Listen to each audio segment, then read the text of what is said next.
Well, I just want to first of all welcome everyone here tonight. Thank you very much for coming. I see that you found a place and found a place to park. And, soon, hopefully, we'll be using the front doors very soon. I have a few words that I want to say about the work generally, and then I'm going to talk specifically about some individual works, and then we'll take a few questions at the end. A bit of background on the artwork, in my own words. I find it fascinating how humankind has developed the art of communication, especially the written language. Since the dawn of civilization, when you think back to the caveman, how we as human beings have communicated, first with sounds and then eventually with the written word. So I find it fascinating to see how far we've come from the simple clay tablets, the cuneiform Sumerian clay tablets, to our present-day tablets. Do you have your tablet with you? Oh, yes. Usually have also, going from these to those is really quite remarkable when you think about it. And so the idea of language and the written language has fascinated me for some time. While I was in university, I came across a book called The Art of Written Forms. And it was a history of the alphabet and the history of the written language from ancient times to the present day. And in that book there was a quote which had quite an impact on me. And that quote was that writing is experienced visually. Now that sounds very obvious, and that's true, but it's something we don't usually think of. Writing is a very visual thing. Even the word alphabet, in Hebrew, the first two letters of the alphabet are Aleph and Bet, Aleph-Bet, alphabet. And in Greek, of course, it's Alpha and Bet, alphabet. And Alpha means ox, ox head, and Bet is house. So this impact on me when I was in university of the idea of looking at writing in a visual way, I decided that in 1971 I would put together a booklet to try to explain my interest in integrating words and writing into my drawing. The early works were largely abstract. They were just letters, words, and lots of writing, without any images, no faces. The tones, the lines, the textures which the writing of the words created, they were the image. I have a sample, and after the talk you can look through. There's a couple of extra books here if you want to have a look through. But this is the book I put together at that time. The alphabet's on the cover.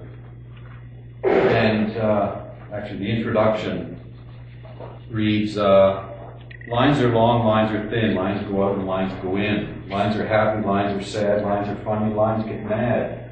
But always one finds that lines are lines and no one minds.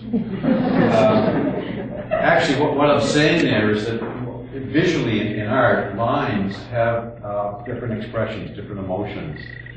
Lines can be long and thin and fat and heavy, thin, and they express different emotions by being that way. So either in abstract work or in realistic work, lines are expressive. And that's kind of what I'm saying in that little poem. So what the book does in some way is starts off with one letter, the letter O, and then it goes to one word, and then it goes to one line, and then that goes to one paragraph.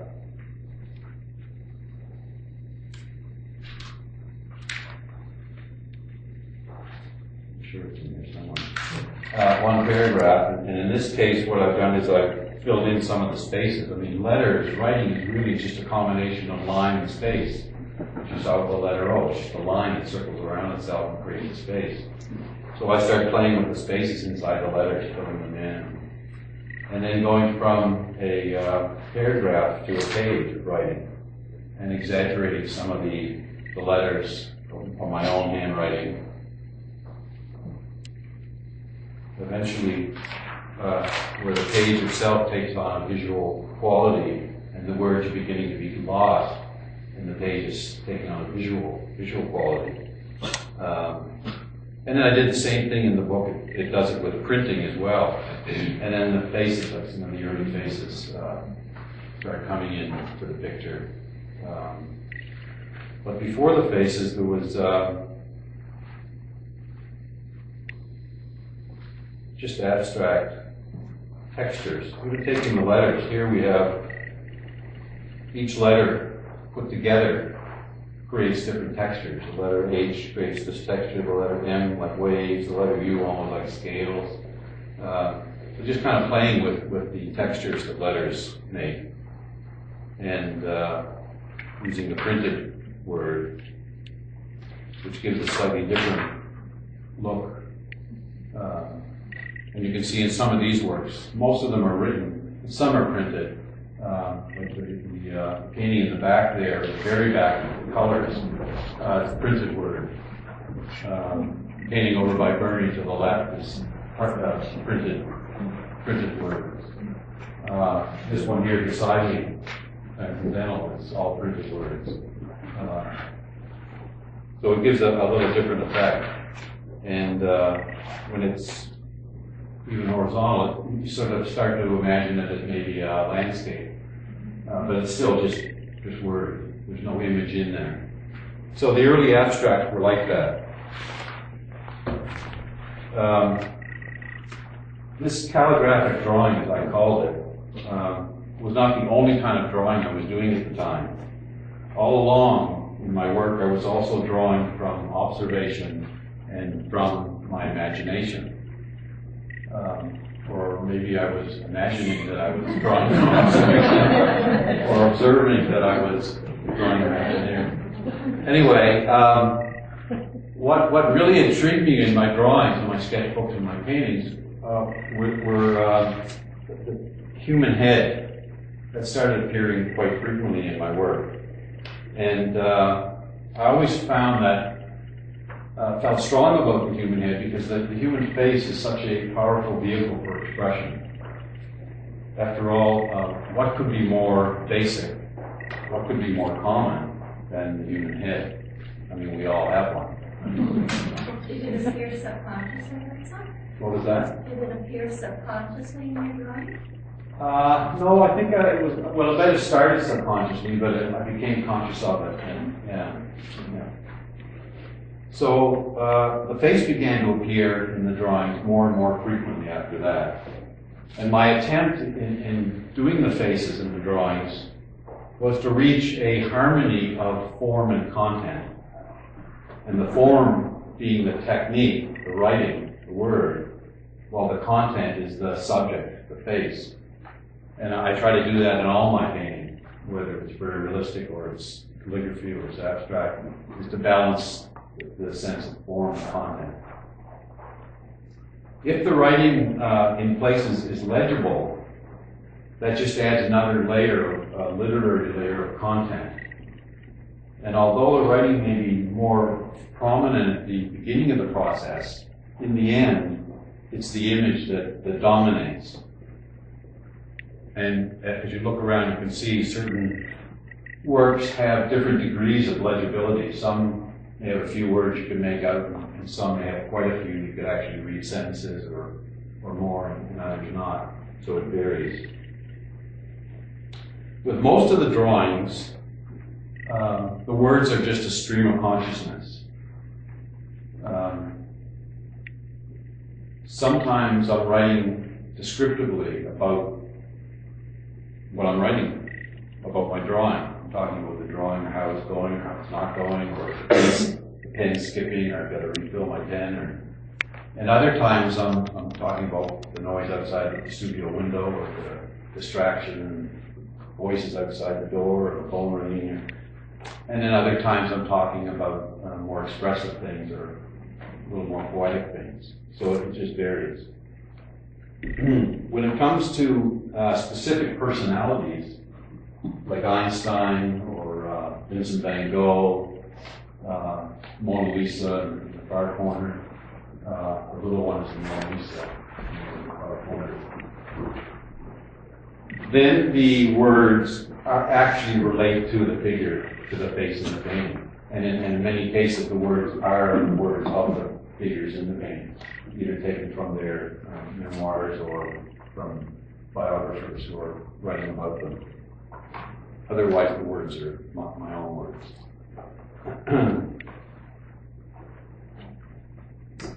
Now that I've been asked too about the titles of the works. The titles of the works, 99% of the time, come from either the first line of the drawing or the last line of the drawing. And then that relates. So it doesn't necessarily relate to the image of the face in the work, it relates more to the writing of the work, the title. This exhibition covers a period of more than 40 years. And coincidentally, there are just over 40 works in the show. And although I've been producing these written drawings since 1970, off and on, it's been 30 years since I've had a show which was entirely of calligraphic work.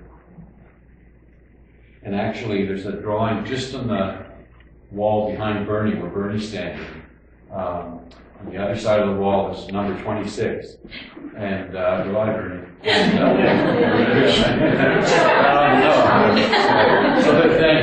So this work here is actually from that first show, which was at the Ring Gallery in 1980. It's the only one in this show. It's from that show. Thank you.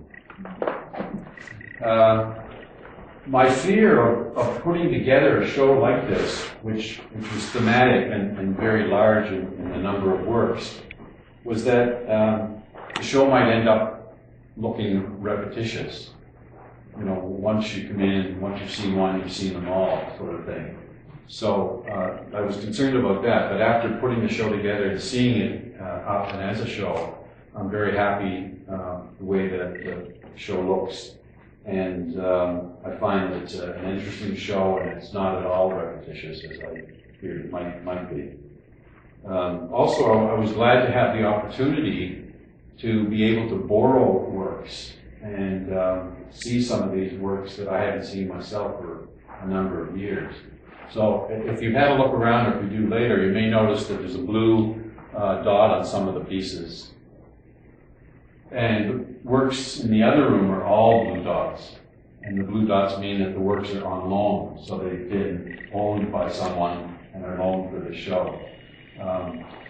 So basically, the majority, there are maybe two in this room, the majority in the other room, all of them are loaned from either private collections or from institutions, like the New Brunswick Museum or the Muriel Ferguson Foundation, or even the Art Center. And I think that's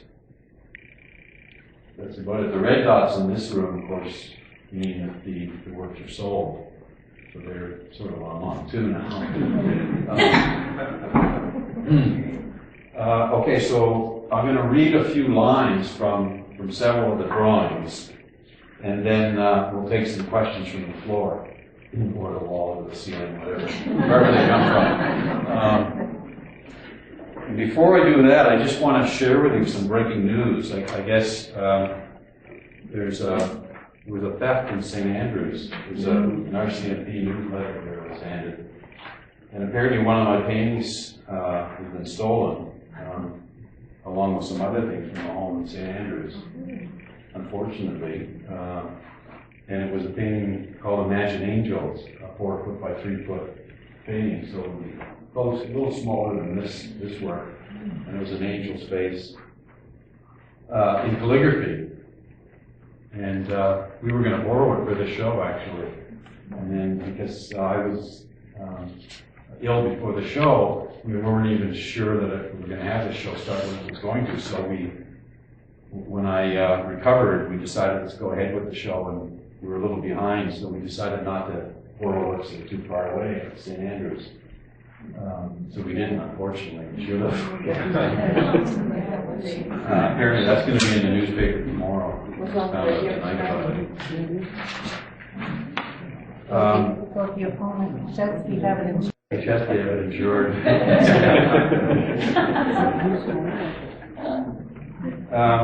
Okay, I'm going to start with this angel. This angel is actually a reproduction. It's the only reproduction in the show. All the others are original. And you have to excuse my back at times when I read from the works. Let's see. So I'll just pick a few lines here and there from them. Can't even read my own writing sometimes. But don't lose sight of the bigger picture, assuming there is a bigger picture. And if there is a bigger picture, then who holds the remote control? Looking for the traffic signs in the highway of my mind, without a map, I'm blind. I try to stay between the lines. That's what I'm doing here. I color my way through life. I try to stay inside the lines. I respect my margin, my edge, the border, the boundary, the brim, the fringe, the brink, the limit, the borderline, the final frontier. And then I have written a homage to Leonardo, and I've written it backwards, so you have to read it in the mirror. Wow. And the reason I did that was because that's what Leonardo da Vinci did with all his journals and notes. He wrote them backwards in the mirror so no one could read them. So this is kind of a homage to Leonardo da Vinci. And the reason, because the angel face is Leonardo da Vinci's Angel from the Virgin of the Rocks. And so I did the study from his drawing, and that's where the angel face came from. So that's why this drawing is a homage to Leonardo. And then also I thank my guardian angel.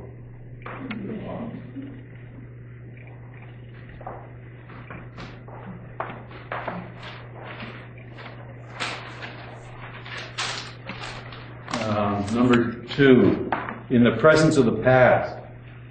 It's kind of, the image here is based on a kind of old Greek marble statue, has that ancient, antique look. Feathers in the air, bones in the ground, fighting to distribute the health. Thoughts heavenly bound, take a good look at the light, take a good listen to the sound. Everything is quiet, everything so still, as if nature has lost her breath and I've lost my will. In the presence of the past, the future shall be last.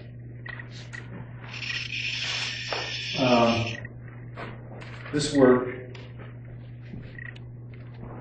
last spring was the original, the St. John originals, the awards. So I was nominated as a contestant in the visual arts, which I won. But what they asked was for a biography, a bio, to send in, and they asked it's got to be less than 40 words, not more than 40 words, or else they won't read beyond 40 words. So I just counted from 1 to 40 and the image of my face and sent it in. So that's my bio. And I call it Herzl Kashetsky.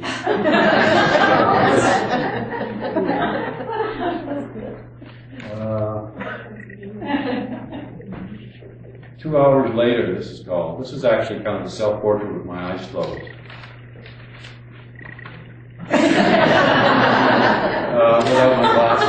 It doesn't look anything like your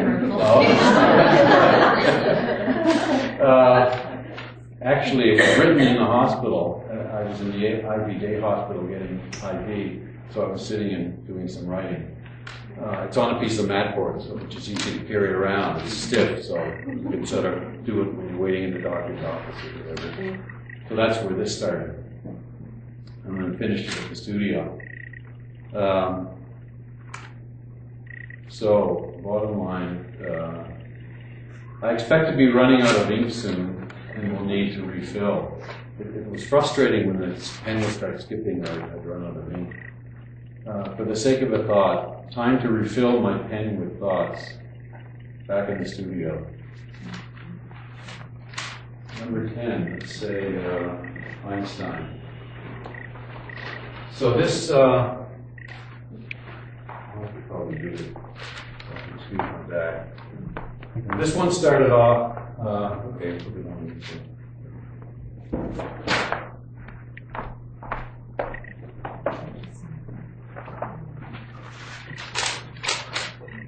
So, of course, this one is not my writing. Some of it was my writing when I started because I wasn't sure what face I was going to do. But when I decided to do, it was going to be Einstein, then I went to a book I had on Einstein and used his biographer words from the book.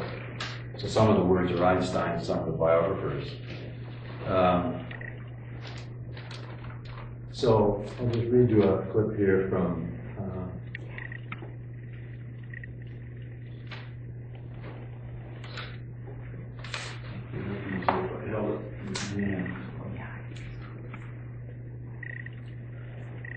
his stepdaughter Margot, also in the same, this is about his last few moments in the hospital before he died.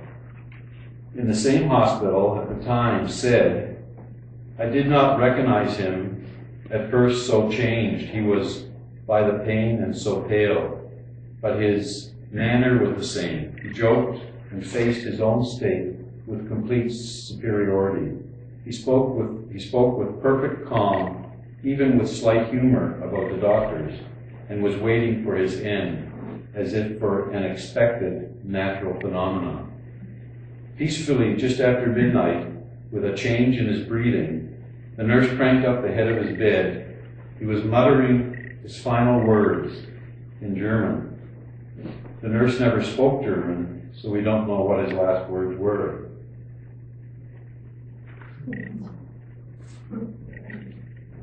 He was born in Germany, of course.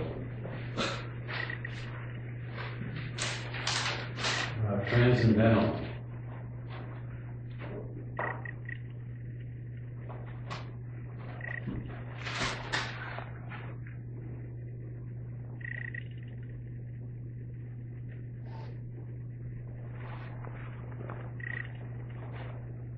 This is the one I printed. What I do when I print them is sometimes I space the words far apart, so it can be hard to read because the letters get stretched out, or I crowd them together, and they're hard to read because they're fun, so you don't know where one word starts and one word ends.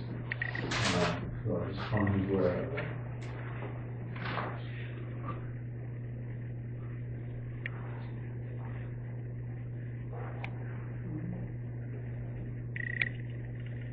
just want to leave something behind, like a part of my heart or a piece of my mind. Today's the eve of make-believe. Don't be deceived by reality. It's only a melody, a beautiful melody on a temporal instrument. This drawing is my window. This ink is my junction.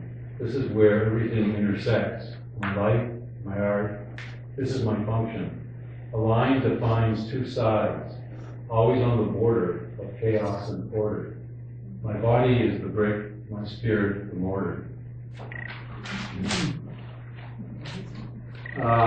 This painting here, if you had a chance to notice, sign on the left here, Kashetsky, and a sign on the right here, no, just kidding. Sign on the right, Kashetsky, 1970, and it's signed here on the left, 2012. So it took me 40 years to do. I started it back in 1970, and as I was mentioning in the booklet, when some of my early work was just words and writing, that's what that was at that stage. There was no image of a face. It was just all writing. And this is on canvas, so it's done with paint, with brush, coated on canvas. So it sat in the studio for years and it was covered up, and I moved from studio to studio over a period of years. And then when I decided to have this show, I decided that I wanted to put an image in it, and I wanted to put a face in it. So that was done. So this is the freshest painting in the show. So for 40 years. Now, because it's got 2 signatures on it, it's twice as expensive as anything else.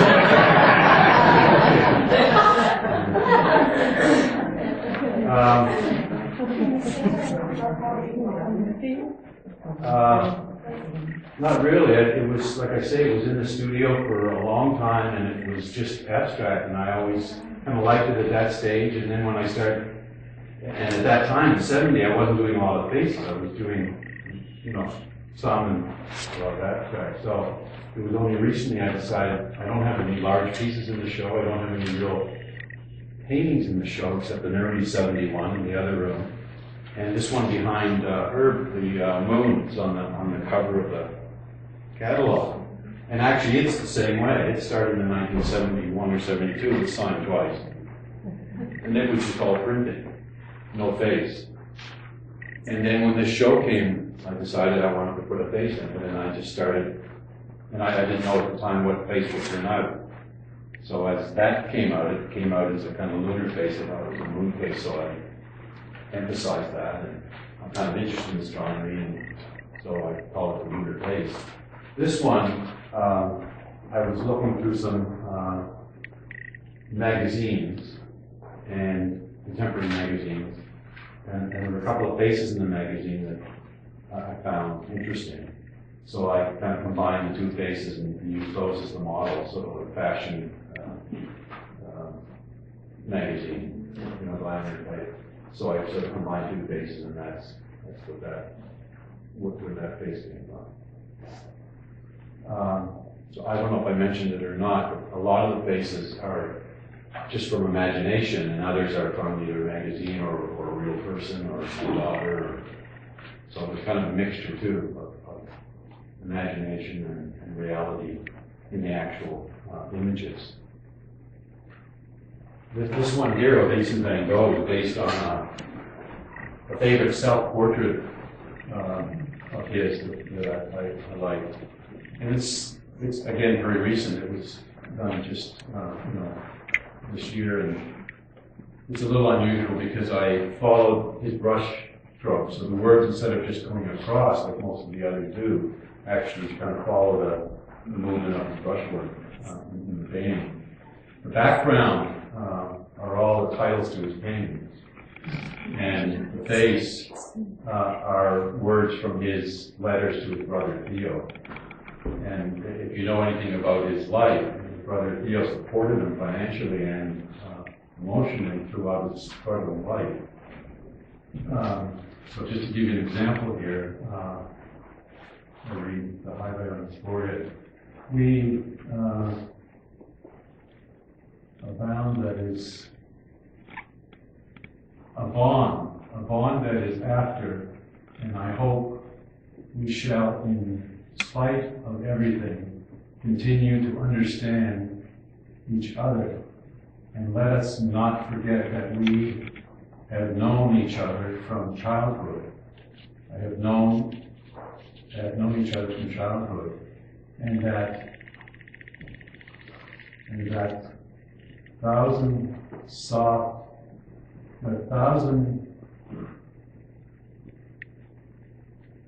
or so other things can bring us more and more together. I am awfully sorry that I am a burden. I'm awfully sorry I'm a burden to you. Perhaps things will clear up, but if the situation is too much for you, tell me so plainly. I should rather give up everything than put to you a heavy burden on your shoulders. If that's the case, I will go to work at something else, be it carrying partials or whatever. So he's talking to his brother. His brother's having a hard time too. And he's realizing he's a burden on his brother and writing and saying, I do something else.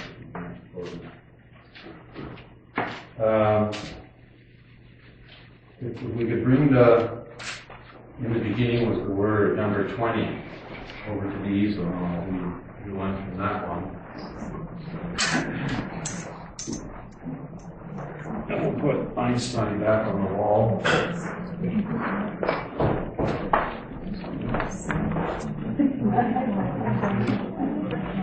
Start with that one. Ready? The next one will be that. Yeah, this is from the Hospice Art Show and Sale in 1987, and I was asked to design the cover. So this was the cover to the show and sale. It was a fundraiser for hospice, and I think Carolyn Gilliam was involved in that at the time. And I'm just going to read you a few names. I thought it was interesting. So what I did was in the sky, I used the catalog of all the artists who were in the show and put all the artists' names in the show. Suzanne Akins, Anne Barrett, Muriel Bell, Bruno Bobak, Molly Bobak, Ray Butler, Sidney Butt, Shelley Cameron, Bruce Campbell, Lindy Climo, Mary Cormier, Margot Cormier, Peter Davidson, Marjorie Donaldson, Keith Eldridge, Joanne Fitzpatrick, William Forrestal, Tom Forrestal, Angel Gomez, Christopher Gorey. All these names should be familiar to you who are familiar with the art scene. Toby Grazer, Charlotte Hammond, Suzanne Hill, Kathy Hooper, John Hooper, Herzl Kashetsky, not sure about him. Carolyn Killam, Suzanne Chrysler, Don McNutt, Claudia, Catherine McAvity, David Mackay, Mary Pratt, Christopher Pratt, Henry Purdy, Greg Ross, Kathy Ross, Jim Stackhouse, Carlos Patel, Libby Shackleton, Pat Shell. All these very familiar names. Interesting now looking back and seeing those. And then the skyline, of course, of St. John in the bottom. Is the skyline done In names as well. Is it? Yeah. I started repeating the names. In that case, so you see names repeated, especially Herzl Kashetsky.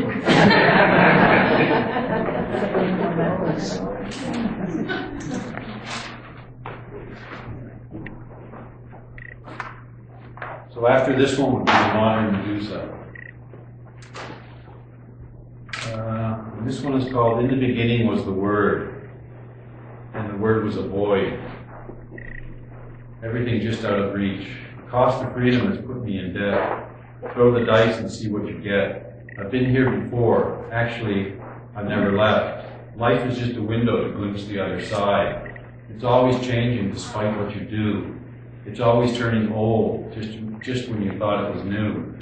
There's no one to tell you what to say. There's no one to tell you what to do. Don't you recognize yourself? That seemed long ago. Now it's history, gone from reality into mystery. They're all gone as well, some to heaven, some to hell. There's still time to choose. I've helped carry their bodies away. They never knew us, out of the sun and into the earth. Came to a place where two lines intersect.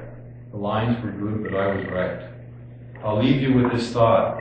Wait, no, not that one. Maybe this one. No, we've already had that one. What about, no, that's not worth completing. Well, so much for that. I'm glad you mentioned it. Thanks for calling. Gotta go, but don't know where. Turn the dial, click the button. Is that for telemarketing?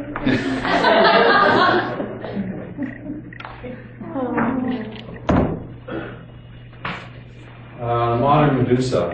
Again, this is kind of from a fashion magazine, the glamour idea, but kind of putting a twist on it with the idea of all the hair and thinking of the story of the Medusa, where if you looked in her eyes straight, you were turning stone. So you're mesmerized by her. So let's see.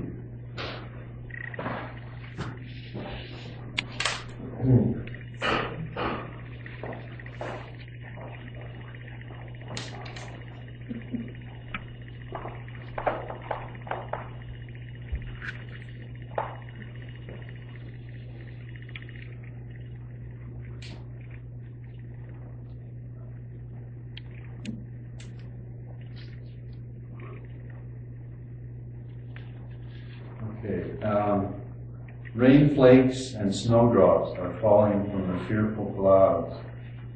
The children lift me like nothing else can, as if by magic. Their laughter, their smiles radiate from them and wrap around me, as if I were weightless, and carry me across the room like the figure in a Chagall painting, floating suspended. These children are not my own, those of my close friends and relatives. I don't know if the emptiness will ever be filled with the love of children. It seems ironic. That was before I was married and had my own children. Actually, this was an engagement gift to my wife.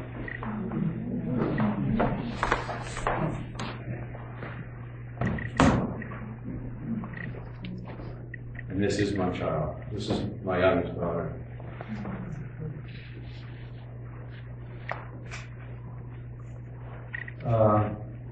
Okay, so this is called Mysteries of the Mind. It's becoming more of a mystery as she gets older.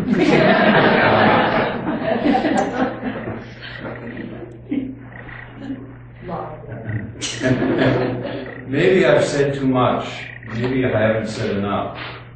I'll be sentenced by these lines. I've tried not to go outside of the line. Who draws the line? And where would you draw the line? Hi, I'm not here right now. Well, I am actually, but I'm just not paying any attention to you. Nor am I interested in speaking to you or listening to you. I'm rather busy at the moment. I've realized too late that it's too late to realize, and it only gets worse. It's okay because I never remember what I've said or what I've read. Too much sugar, too much salt. Can't think of anything to say.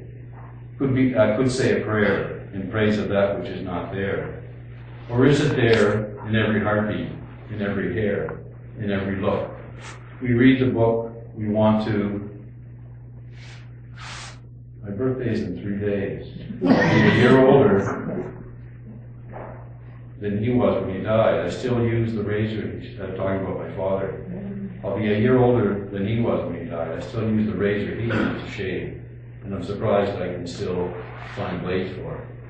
Anyway, it goes on. Some of it gets lost, and I can't read often the whole sentence. But that gives you an idea of the type of things that are written in the work, to kind of add another layer of content, as I said earlier, to the pieces. There's another work in the other room, just one where I'll mention it, called The Letter to the Artist. And it's a letter that I received from the St. John Art Club. And Bernie will hold it up and show it to you. It was when they were raising money. They call it the Bicapital Project. They were raising money for the Imperial Theater building, and it was owned at the time. It was called Bicapital.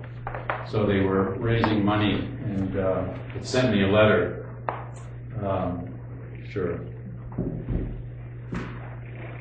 And asked me to donate a work of art to help raise money for the project.